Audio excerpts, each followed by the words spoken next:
influence and so forth. But you've got a copy on your chair there, so you can read it in more detail. I guess from the Institute's perspective, the overarching goal of the API is to inject evidence into the biggest debates in Asian geopolitics. And the findings thus far are pretty stark. For all the talk we hear about multipolarity in Asia, the world's two superpowers, China and the US, top the index by a large margin. In other words, power in Asia remains for the moment a bipolar game.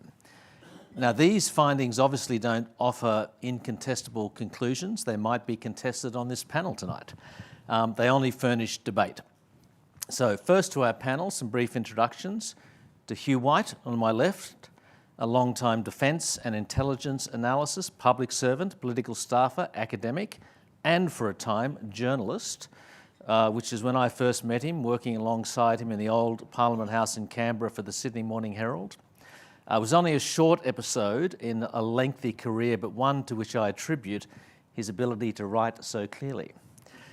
Susannah Patton is the director of the Southeast Asia program at the Institute and the lead for the Asia Power Index. Susannah worked previously at the US Studies Centre and in various Southeast Asia focused positions in the Australian government. And finally, Hervé Lemonnier, director of research at the Institute, and Hervé in fact developed the Asia Power Index, so it's his baby. He's also a regular commentator in the Australian and international media. So with that, let's start with Susannah, who's going to do some scene setting for us about the API and this year's findings. Susannah, what are the notable trends? Sure, well, thank you, Richard. Yeah, Hervé is definitely the father of the Asia Power Index. I'm just a very proud foster parent, but it's so basically over the 6 years, what we found from the index is that China remains, the headline is that the US remains the top power in Asia. It's about 10% more powerful than China, though they each have different sources of advantage. And so within the index, as you mentioned, Richard, we explore different dimensions. So it won't surprise any of you to learn that in terms of economic relationships, so trade, investment, economic diplomacy, China is way ahead of the US. When it comes to defense and security ties, as well as its own military capability, the US is very far ahead of China. So we see a kind of picture of enduring bipolarity there.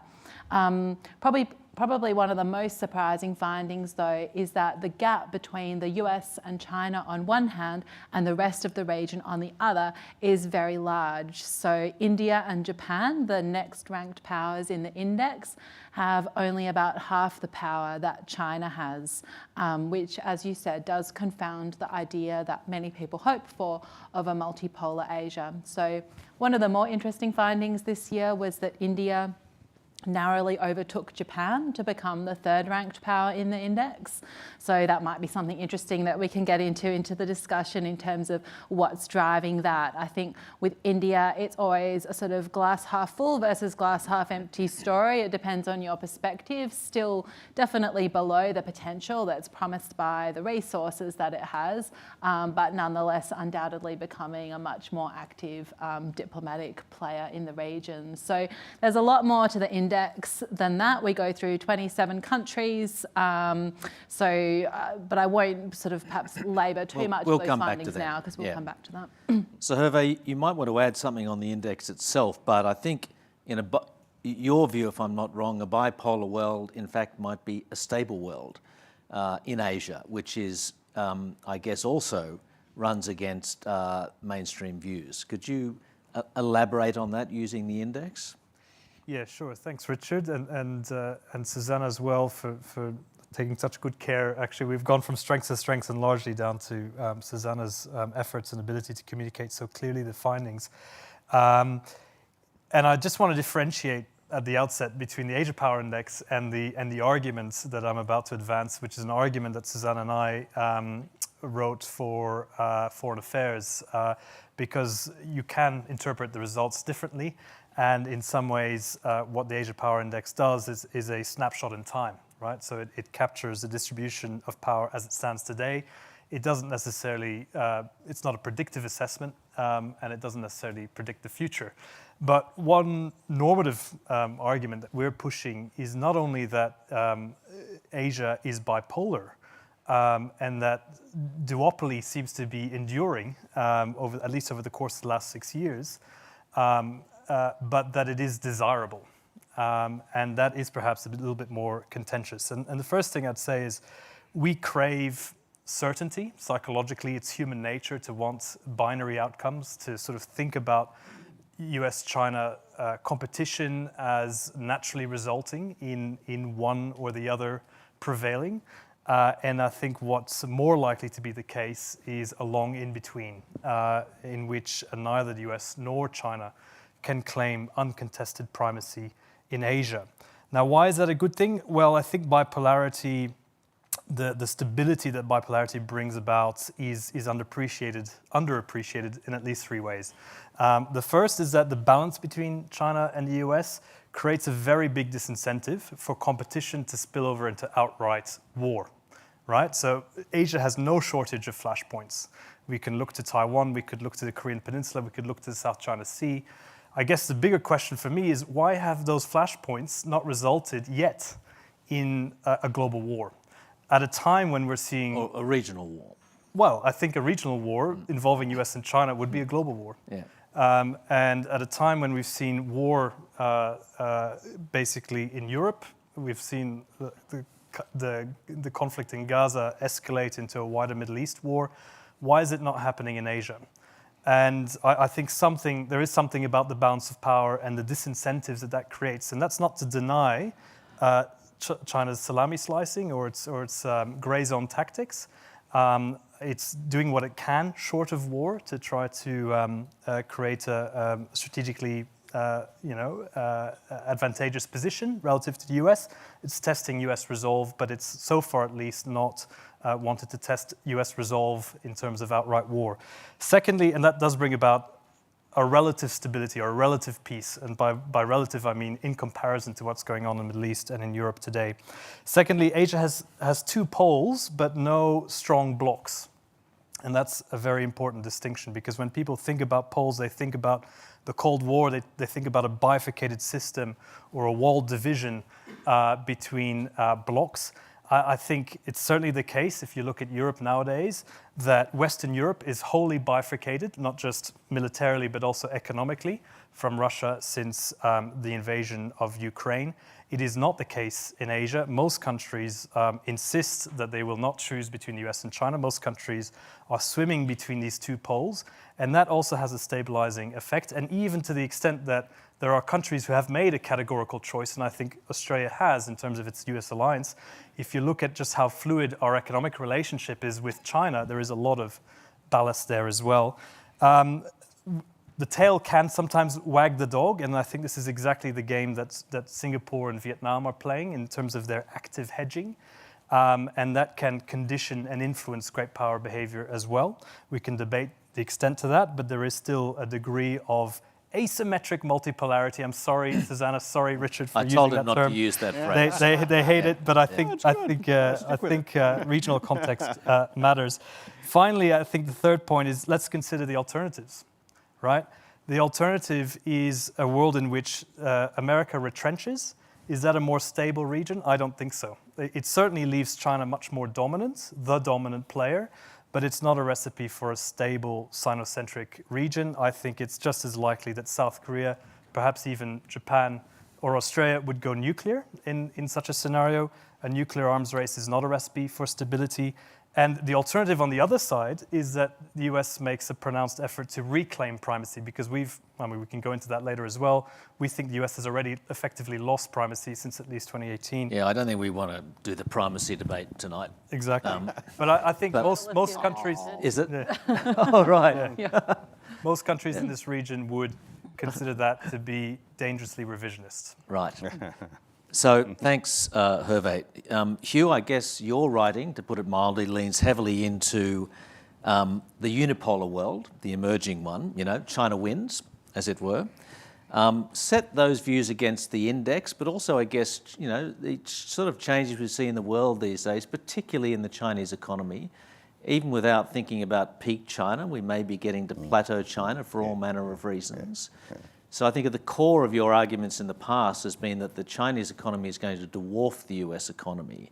And I don't really think that's the mainstream view anymore. So tell us about, tell us whether you still would be leaning in heavily into the unipolar world set against this index and other indications. Right, thanks, Richard, and it's a great pleasure to share this platform with these guys and to talk about the index. I've started talking about the index and thinking about the index right back when Hervé first started working on it, and I've always been fascinated by it, and I do love a bit of data, particularly in our line of work where data is so hard to come by.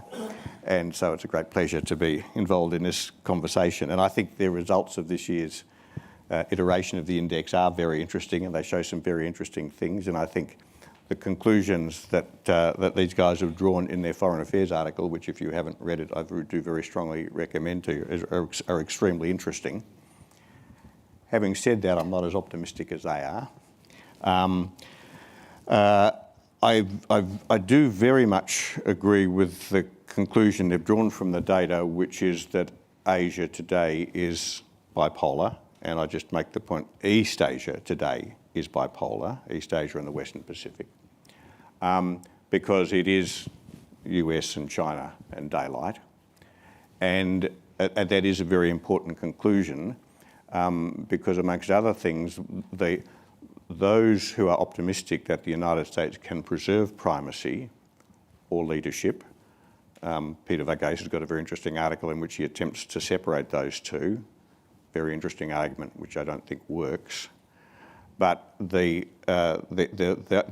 who believe the United States can preserve something like primacy or leadership in the face of China's power put a lot of weight on the fact that the United States has all of these allies and partners and friends that are going to help them hold China, contain China. And I think if I'm not verbaling you, the conclusion you draw from the data, which is that that's not really true, that really all the others, even Japan, even India, aren't really adding significantly to America's capacity to balance China, is a very significant conclusion. Where I'm more pessimistic is that I do think that the two are reasonably well balanced. I think that quite closely balanced at the moment. I think that's a very robust conclusion. But I'm much less confident than they are, I think, than you guys are, I think, that that is stable, because I think China, well, let me put it slightly differently. Whether that's stable depends on how strongly China is motivated to try and overturn that and to push America out of Asia. And if you believe that the Chinese are more or less content with the status quo, don't mind sharing East Asia with America, then I think the stability is a perfectly, a sort of long-term vision of Asia as a bipolar strategic order is both credible and, I should say, very congenial. I mean, if you ask me, I'd always say I'd rather live in an East Asia dominated by the United States, but if that's not possible, then I'd rather have one in which the United States and China balance one another out. My pessimism that is in fact something we can be confident about it derives from the fact that I think China has strong incentives to push the United States out, and notwithstanding their relative position on the index, I think China has the capacity, and increasingly the capacity, to do so. And that's a big subject. Let me just make two observations. Hervé raises the question, well, if that's going to happen, why hasn't it happened yet? Well, China's not hiding its power anymore, but it is biding its time because time is on its side. Its military capability in particular is increasing, and the index is very clear on this. Its military capability vis-a-vis the United States is increasing pretty steadily. As a broad proposition, you could say that the further that goes, the less likelihood the United States has of achieving, of winning a war over a flashpoint like Taiwan, the less likely the United States is to fight, the more likely it is the United States will back off. And if it does, I think the guys in Beijing calculate the the US position, the credibility of its position in Asia will be undermined, and it'll be the beginning of the end of America's position as a strategic player in East Asia. So I think there are, it's perfectly rational and sensible and predictable that the Chinese would keep waiting. The longer they wait, the more chance they have of achieving what they want, which is getting America out of Asia without having to fight a war with them. And on that front, I mean, I do think one of the challenges for any of us thinking about this, and of course one of the methodological challenges for the index, is that not all types of power are equally significant in different circumstances.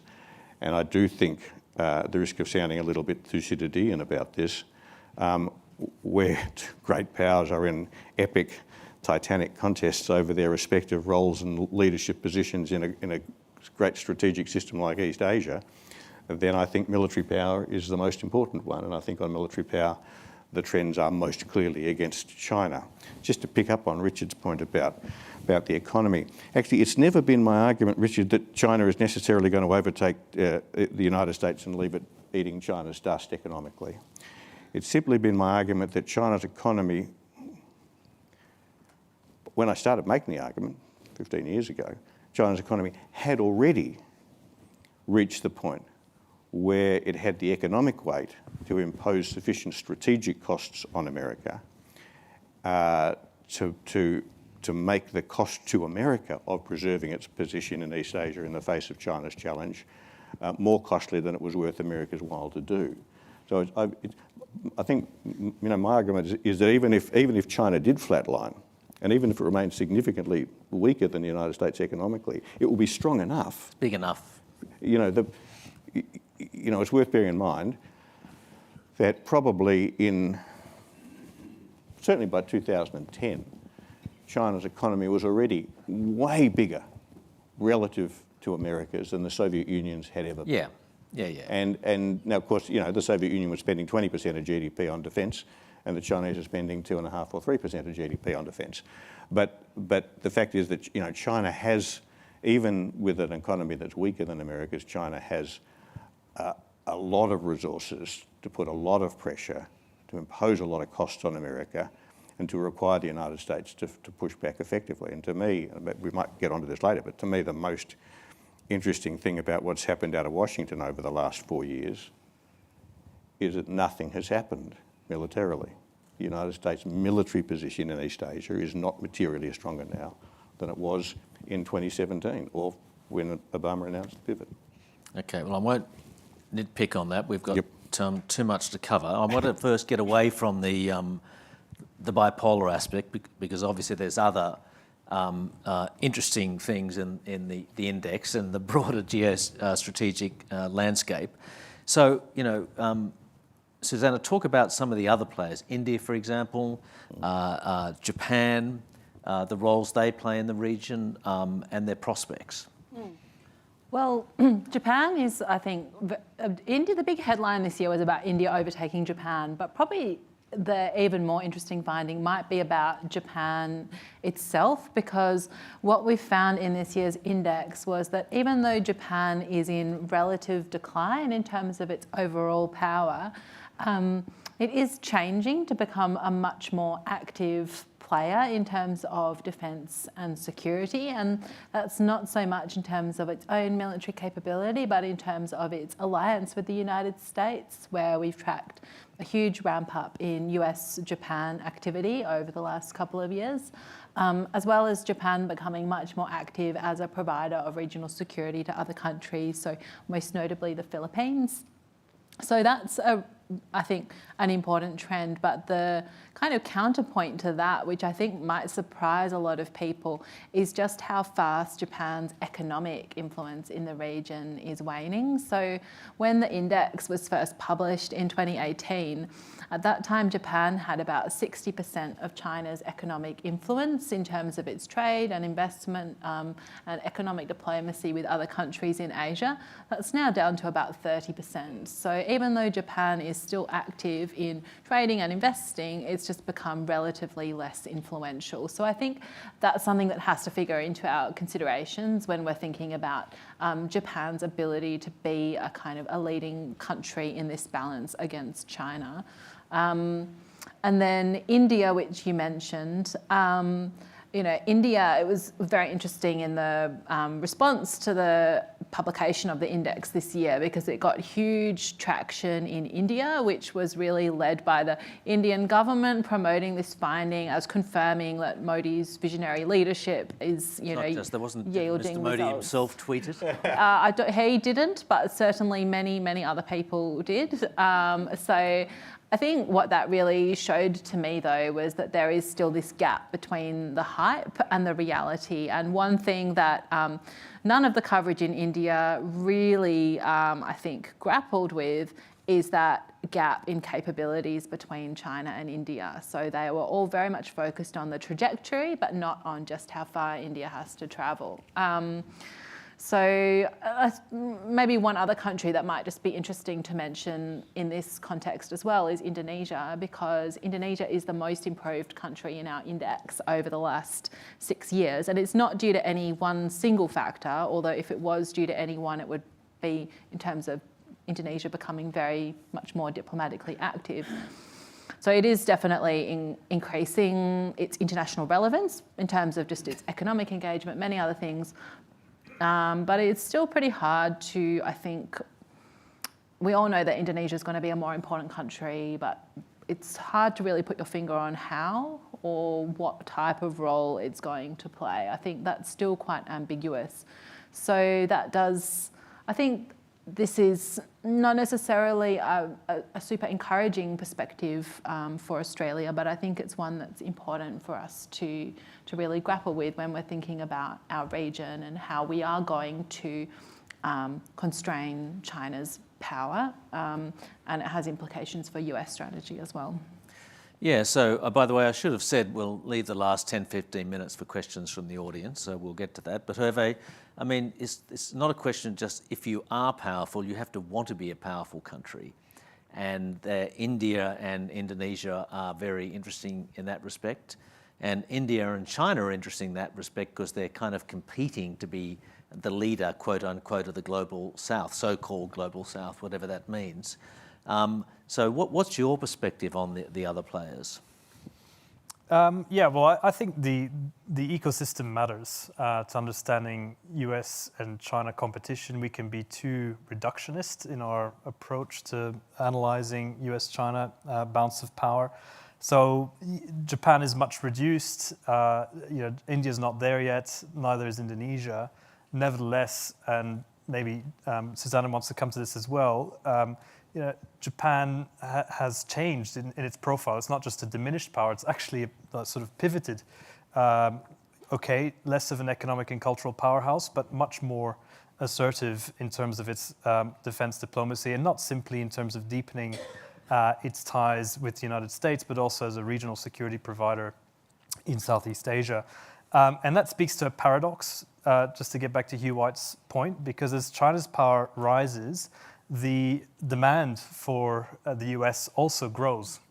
You could argue that actually the United States is more important to its allies today than it was 5 or 10 years ago. And if you look at the development of the US alliance network, the lattice work, as Jake Sullivan calls it, that is an agent of change. So yes, US unilateral military capability hasn't grown all that much relative to China, but the alliance relationships have evolved significantly, and the demand is actually coming from allies rather than the United States. So if you think about the inception of AUKUS as an original Australian idea, the demand for Japan, for Washington to do more in Japan, the demand for the United States in the Philippines has grown as well. So in some sense, US influence has grown as a result of China's rise. And that is the sort of paradox at the heart of all this. When it comes to other players, I mean, Japan's profile has changed. Indonesia, India, there is, the Global South, it's obviously a very disparate movement, but it's increasingly influential. If you look at narrative power, this is where China has tried to consolidate its gains in recent years, particularly as it's material economic power has started to plateau, which was Susannah's conclusion in the report. Its peak BRI came in 2017. There's been a huge reduction in Chinese development financing across the region. We see that in the South Pacific as well. And that's as a result as well of the post-COVID economic growth in China really having been a lot less robust than everyone, including the Chinese, expected. So what do they have? They're playing the narrative game, and one way they're playing the narrative game against the United States is to position China as a sort of natural leader of the global South, of the developing world.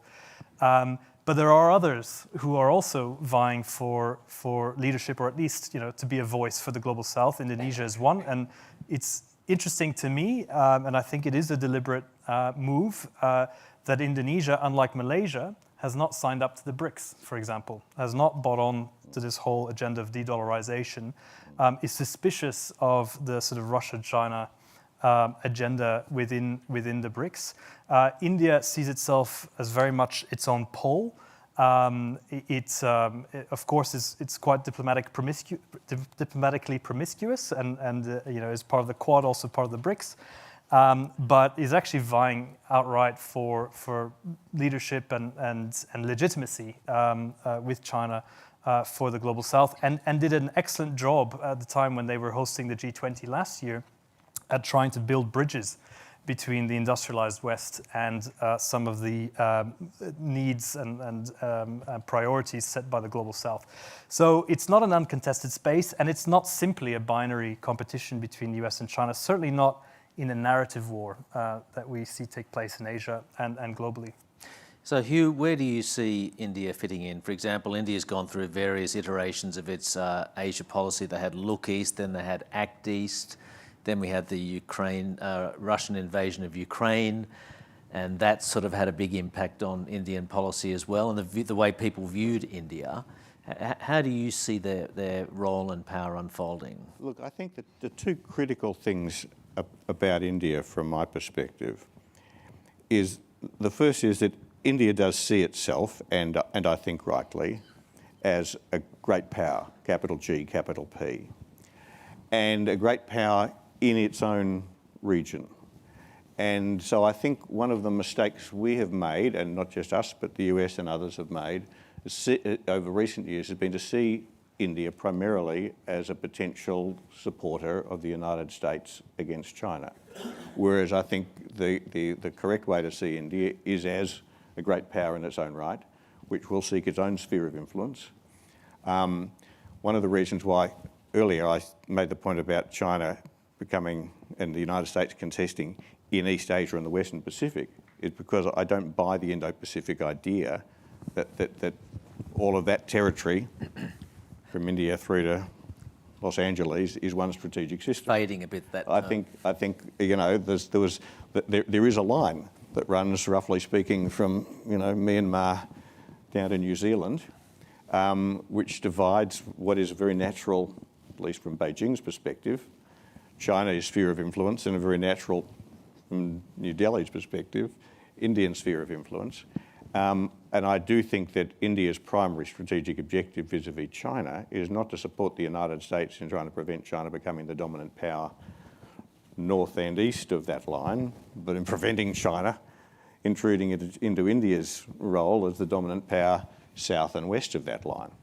And I think, for that reason, I think, the right way to think of India is not as a player in the East Asian Western Pacific strategic system, but as a player in the South Asian Indian Ocean strategic system. That's a very important conclusion for us, because it means that India is going to be seeing us as a part of its sphere of influence, as will the Chinese. We'll be sitting on the boundary between them. And that's scary at one level, but also quite promising. One of the reasons why I'm not as pessimistic about the consequence of my prediction about my expectation that the United States will cease to play a significant role in East Asia and the Western Pacific, is that that doesn't mean we're going to end up just under China's shadow, because we'll be on the boundary between two different spheres of influence. And if you play your cards right, that can be a pretty promising, profitable thing to do. Because we've got about 10 minutes to go before we get to questions, I'm going to skip going back to US and China as we planned before, and I want to go to Australia. Australia is, I think, 5th highest on this index. I don't want to sound reductionist, but we are talking about the index. That, of course, is one position higher. And I guess the reactions to that in Australia are either, of course we are that high, or, what on earth are we doing so in such a high position in the region? Are we really that powerful, and do we project power, and do we behave like a country which is a big player in the region? So Susannah, talk about Australia's role and Australian policy which would underpin that kind of ranking. Okay, well maybe I'll take it in 2 parts. I'll talk a bit about Australia's own power, and then maybe a bit about what we should do, which I think goes back to this question around the bipolar order and whether it's the one that we should be seeking. But in terms of Australia's own power, most people who you talk to about this index do find this very surprising, the idea that we are a country that has power. And I think in part this goes to a shift, which others have spoken about, from Australia really conceiving of itself as a middle power in a global sort of rules-based multilateral system, to seeing itself and identifying a bit more as a major power in our own immediate region, with potentially less influence globally, but playing a more active and more strategically directed role in our region. I think that is the kind of direction of travel that Australian foreign and strategic policy has gone in. I don't think that shift has fully happened yet, but I think that's the direction of travel. And I think that's why people do find this finding quite surprising. I don't think as a country we really embrace the idea of power. But if I can just sort of add on to that, I think, the really important question is, well, what do we do about this? That's sort of where the rubber hits the road. And I think that the reason that Hervé and I wrote the article that he mentioned and did this analysis based on the index findings was because we see that the bipolar order in which the US continues to play a very substantial role in Asia is the least worst option for us. And that's for the reasons that Hervé articulated, but I think it really also underpins a lot of decisions that Australia is making at the moment, like, for example, to be part of AUKUS, to seek nuclear-powered submarines. That, to me, makes sense as a policy for a bipolar region in which we are going to see a lot of contestation between 2 powers. It wouldn't make sense if we believed that the US still had primacy, because why would you need them? And it wouldn't make sense if we thought that China was going to have primacy either, because China would be a sort of benevolent. Yeah, well, in that case, you wouldn't assume that the US would continue to support you in the partnership. So to me, bipolarity is what we should be striving for. It's not an inherently or intuitively very appealing concept compared with multipolarity, but I think that should be what we're basing our decisions on. Hervé, what underpins or undermines Australian power in that respect? Well, I mean, look, as a sort of naturalised Australian, from that perspective, I've always been amazed to see how much Australians play themselves down. Because you look at it on the map, you think this is an incredible island continent surrounded by friends and fish. Of course, I'm not denying that geopolitical risks nearer to our shores are growing, but as a relative proposition, I mean, you go to Vietnam or you go to Japan, those guys face a lot worse than we do in the Pacific. And it's a source of vulnerability. I mean, primarily we view geography through the history of Australia as a source of vulnerability rather than a source of strength. I think that's actually more of a psychological thing. I think that we, if we wanted to, and I'm not saying I'm not advocating for this, but we could be a Switzerland. Switzerland has mountains. It can, stay away from European continental politics. avoid an invasion by Napoleon because it's got the Alps. We have the oceans, so if we wanted to, we could be sort of an outcast, but relatively safe. I don't think that's necessary, and I don't think that's needed or desirable. Precisely because we're one of the few countries. Wouldn't be very good for the Lowy Institute, by the way. No, it wouldn't be. But foreign policy. We're one of the few countries that can think expansively about our region because we're coming from that privileged position of having stable institutions, favorable geography, really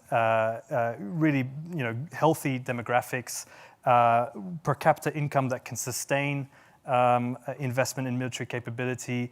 That can sustain political bandwidth, policy bandwidth dedicated towards having a really robust external policy. So we can contribute to regional order, and I don't think it's necessarily mutually exclusive proposition to say that we can double down on the US alliance and invest in strategic equilibrium or bipolar equilibrium in Asia.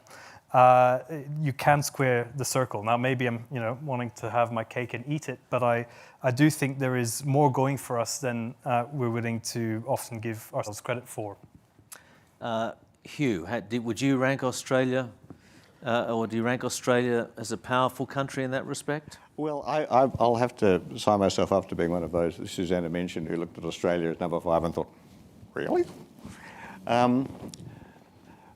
It seems to me, and I think I've got my assessment of your data correct, that a lot of that comes from the fact that we have a lot of connections. There's a lot of activity going on there. And one of the interesting things about the index is that it does put weight on things like, what you might call social capital, as well as stuff like the size of your economy and the size of your armed forces. And I don't think that's methodologically invalid. But I think it is important to distinguish, important and probably impossible, to distinguish between activity and outcome. So Australia does lots of stuff, but I do think it's important for us to soberly reflect on what we've achieved over the last decade or so.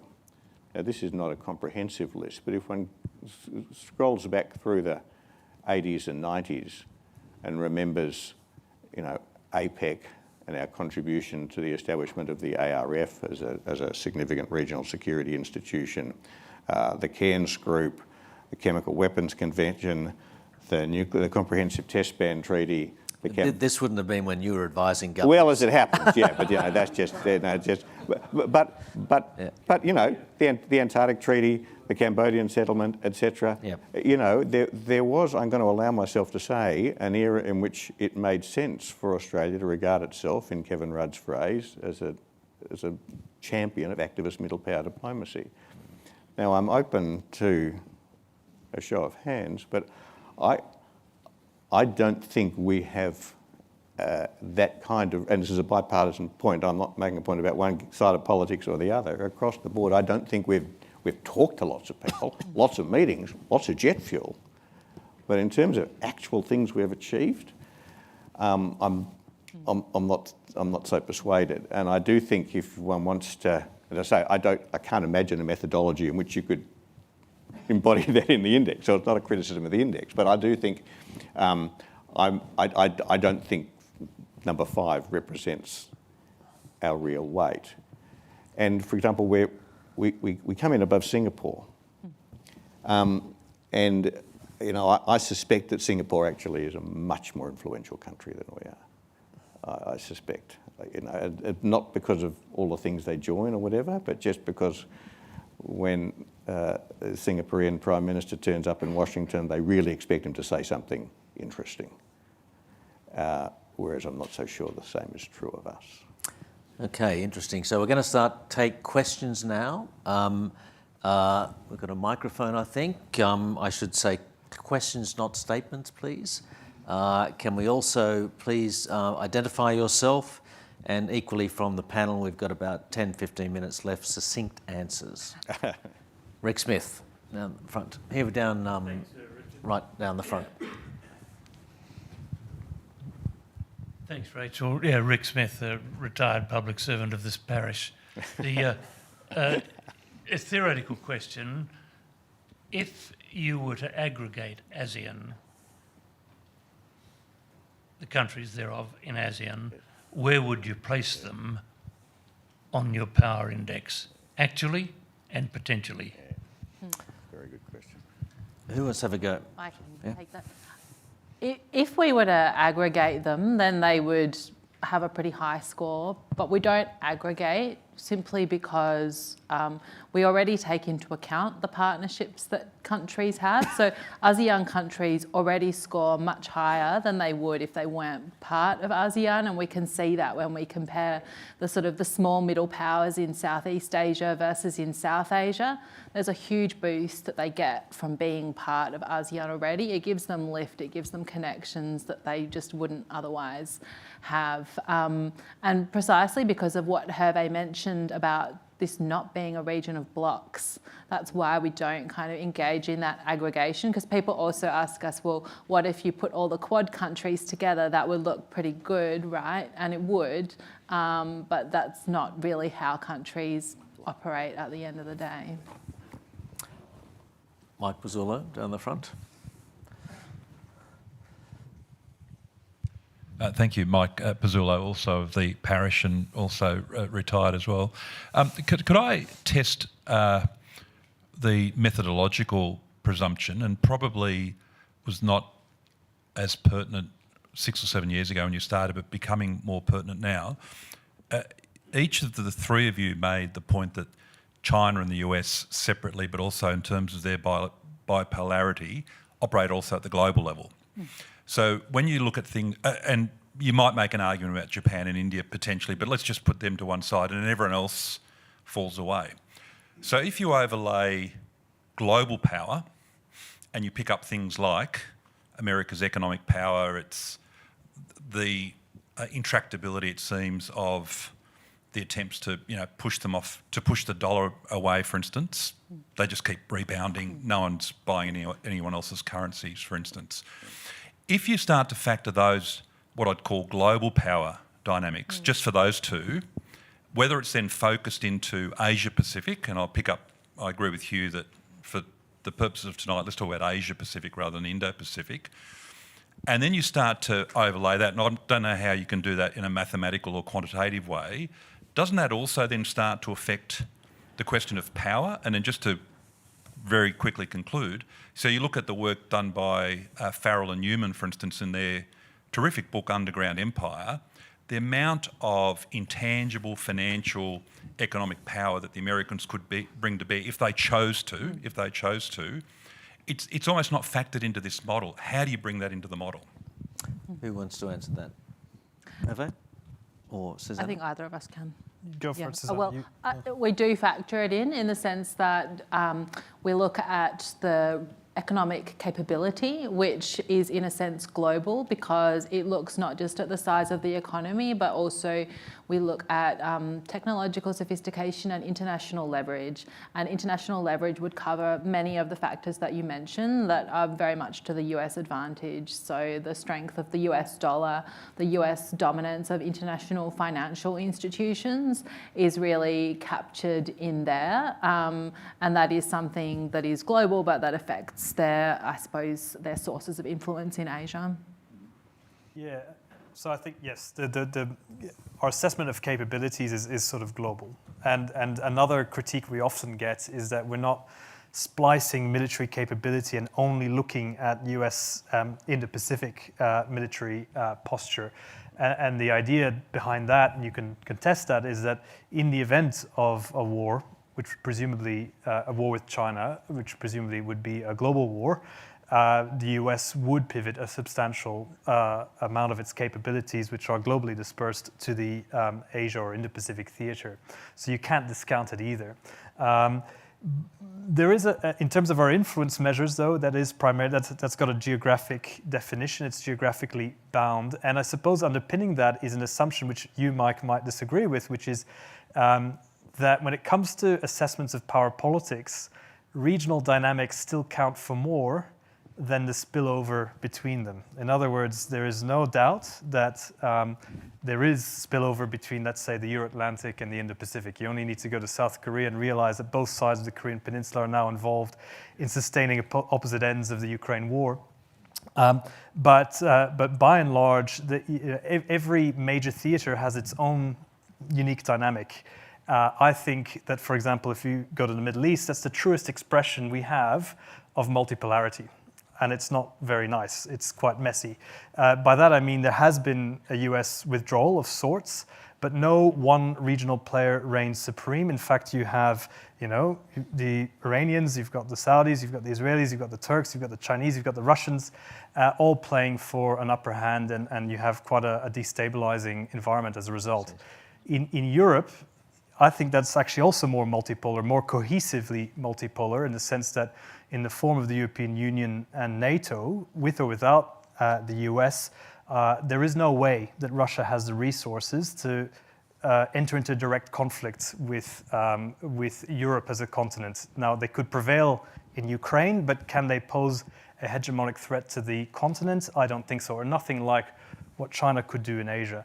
So Asia has its own quite unique strategic dynamic, and that's exactly why the Asia Power Index is geographically bound and prioritizes the sort of regional dynamics above the global. The global is factored in different ways. Marina? Wait for the, yeah. Marina Zhang, I'm working for Australian-China Relations Institute of UTS.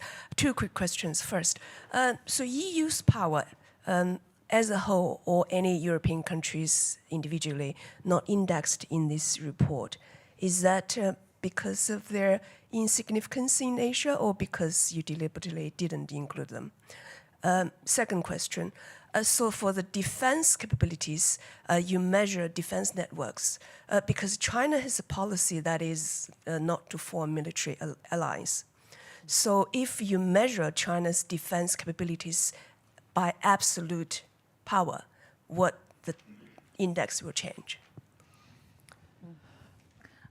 Yeah, so I think the first question was around Europe. So precisely for the reason that Hervé mentioned, which is that we see Asia as being a distinct strategic environment, which we want to focus on specifically. We don't include European countries, because if we did include, for example, France or the UK, we would probably be overestimating their relevance, because a larger percentage of their overall diplomatic defence effort is expended elsewhere than in Asia. So we wanted to focus just on Asia. To the question around China's defence and security partnerships, yes, probably, the US has a different policy in terms of its alliance network, and so it benefits a lot in that measure, and China has made very little inroads towards actually chipping away against that over the 6 years of the index.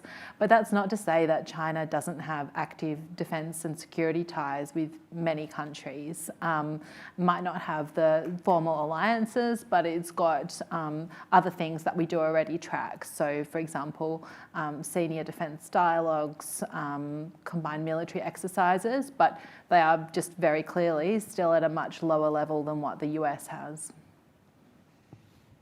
Anyone up the back?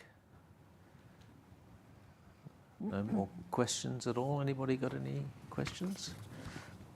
I might go back to the questions then. We've got a few more minutes. Succinctly, again, we've all been too succinct towards the back end of this event. The effective US-China Asia policies. Biden, the idea was not to try and influence China, influence the area around China. How do you rate their progress, and does that sort of show up? Have they become more powerful in the region in the last 4 years? Yeah.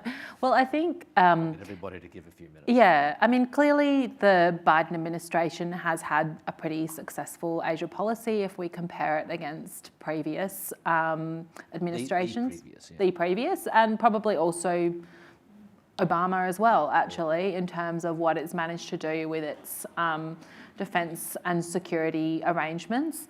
The point, though, is that it's pretty narrowly based. So we track a lot of engagements for the index. Only, I think, the 3 Quad countries accounted for about 40% of the overall US diplomatic effort in Asia. So that means that there's a whole lot of countries, the non-aligned countries primarily, that they don't really engage with a great deal. And so that does leave a bit of a gap, most notably in Southeast Asia. And it's a limitation of the lattice work kind of approach that they've articulated. Hervé, your assessment of US and China-Asia policies, either of them? Well, I'm going to plagiarize from Susannah, because Susannah writes incredibly well on this topic, and I think you say something about the US goes deep but not wide, and so it's had a lot of success with a small number of partners, and it's also why the flip side of the coin is that I think we've seen Southeast Asia drift more towards China in the time of the Biden administration.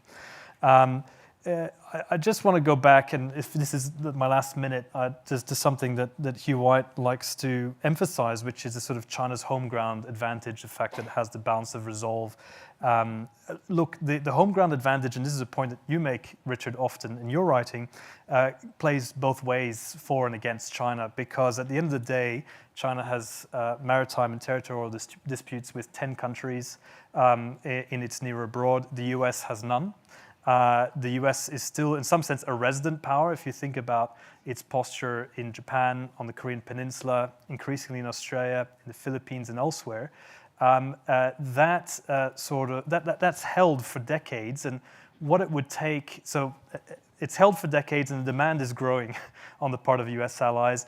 What it would take for the US to retrench from this region would be a concerted effort to basically undo decades of military posture. Usually the forces of bureaucratic inertia prevail. I mean, even a Trump probably doesn't have the consistency of effort required to undertake that. So I think it's actually much more likely the status quo holds, simply because it is such a well-established player. Demand for the US is growing. Suspicion of China is growing among many. And for most, I think they would want a future in which both the US and China play some form of role, and the costs for the US involved are manageable, because it's not about retaining primacy or restoring primacy. It is actually about becoming a status quo power, one of 2 poles in Asia. Yes, Hugh, on that point, I think Thucydides, it's always best to say that word before dinner. I think he said many things, other than that, rising power might come up against an established power. I think he also said, it's dangerous to build an empire, it's even more dangerous to give it away. And so the unravelling, briefly, of US primacy, there's that word again, in Asia could be very dangerous. Oh yes, this is very dangerous. The danger, well, let me go back 2 steps. I mean, it does seem to me that the most... You've got 3 minutes. Okay, striking thing is how weak American policy has been, and back through several administrations, because they've hardly touched Southeast Asia except for the Philippines. The Southeast Asians haven't bought the line, and that's a very important failure. And the lattice, the ones they have succeeded with, Australia, Japan, South Korea, the Philippines, they haven't actually achieved much. There is no Asian NATO, and that's actually what they need if they really want to preserve primacy. They need to get these countries to really commit to acting cohesively, strategically, and they haven't done that. So, I personally, for example, think the extent to which Japan has really reoriented itself has been seriously exaggerated. I mean, here we are. China overtook Japan's defence budget, 20 years ago? And the Japanese are still think it's amazing that they're going from 1% to 2% of GDP. They've allowed their relative military position vis-a-vis China to disappear through a trapdoor, and they think they've done something major by saying, we're going to change that. Give me a break. I mean, that's not what a country that really looks like it's adjusting to a fundamental change in the strategic circumstances really looks like. So I think actually America's success has been, performance has been very poor. And the reason why that leaves me more pessimistic, Eva, is that the fact is that, of course, there's an immense bureaucratic and political, and you might even say psychological inertia in the United States to staying engaged in Asia. But how much that costs them depends on China. China has choices about how high the costs are that it imposes on the United States. And the reason for my pessimism about America's staying power is that I think the Chinese will choose to find opportunities to impose higher costs on the United States to the point where those higher costs overcome the inertia and Americans say, this is all too hard. And you ask yourself, when the historians look back and observe that since 2017 the United States has declared China to be the biggest strategic challenge it's faced since the Cold War, but it's done nothing material to enhance its military posture vis-a-vis China. It hasn't increased its defence spending. It hasn't effectively transformed. It's had lots of meetings and lots of exercises, but it hasn't really consolidated coherent strategic alignment with its lattice work in Asia. And I think future historians will say, actually, that was America withdrawing. That's what we're seeing. The old thing about the owl of Nineveh flies at dusk.